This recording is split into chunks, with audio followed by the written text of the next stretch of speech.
গতকালকেও আমাদের কিছুটা বাধার সম্মুখীন হতে হয়েছিল। আজকেও অপ্রত্যাশিতভাবে গতকাল কিন্তু বাধা পেলেও সারাদিনে আমরা খুবই সুশৃঙ্খল পরিবেশে উচ্ছেদ অভিযান করে প্রায় 3 একর জায়গা অবমুক্ত করতে পেরেছিলাম। সেটা হলো আপনার কস্তরীঘাট এলাকায়। আজকে আমরা অভিযানের পরিকল্পনা আপনার এই যে আপনারা জানেন যে এখানে এই একেবারেই আমরা যেখানে দাঁড়িয়ে আছি এই জায়গাটা একেবারেই নদী। হ্যাঁ, আপনারা দেখতে পাচ্ছেন ব্রিজের নিচ দিয়ে একটা করা মানে রাখাই মানে এটা নদী প্রবাহিত হবে, মানে বিনা বাধায় নদী প্রবাহিত হওয়ার কারণেই কিন্তু এইখানে দিয়ে স্পানগুলো দেওয়া হয়েছে এবং বিশেষ করে এটা বর্ষাকালে কিন্তু পুরাটাই প্লাবিত হয়ে যায়। তো সেই জায়গাটা আপনার জয়নাক আতিকুর রহমান তিনি এটা ভরাট করেছেন।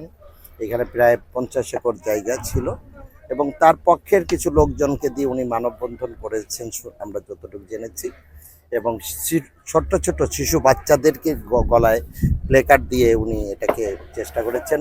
কেউ কেউ কাফনের কাপড় নিয়ে এসে শুয়ে পড়েছেন।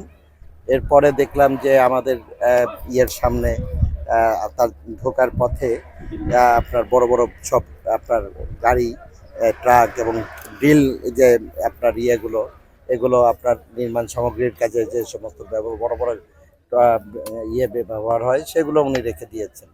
বসুন্ধরা টিস্যু, অশুদ্ধতার বিরুদ্ধে এক বিন্দুও ছাড় নয়। আমরা অনেক কষ্ট করে ঢুকেছি এখানে, ঢুকে তারপরেও বাধার সম্মুখীন হয়েছি। এখানে উনি আপনার ছোট ছোট শিশু বাচ্চাদের দিয়ে এতিমখানার নামে একটা ধর্মীয় অনুভূতি চেষ্টা করেছেন। এখানে আপনার ছোট বাচ্চাদেরকে আপনার দাঁড় করেছেন, তাদের বেশ কিছু ভাড়াটে মেয়েদেরকে নিয়ে এসে উনি আমাদের সাথে মিসবিহেভ করেছেন।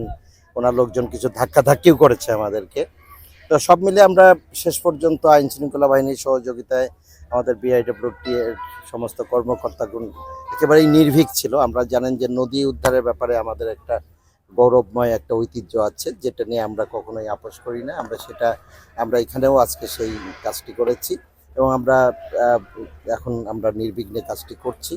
জেলা ম্যাজিস্ট্রেট মহোদয়গণ উপস্থিত আছেন, সেনাবাহিনী, র্যাব, পুলিশ সবাই আছেন। ইনশাল্লাহ আমরা এইটি যদি নির্বিঘ্নভাবে উদ্ধার অভিযান আজকে শেষ করতে পারি, তাহলে ওনাদের ভাষ্যমতেই 50 থেকে 60 একর জমি আমরা আজকে অবমুক্ত করতে পারবো।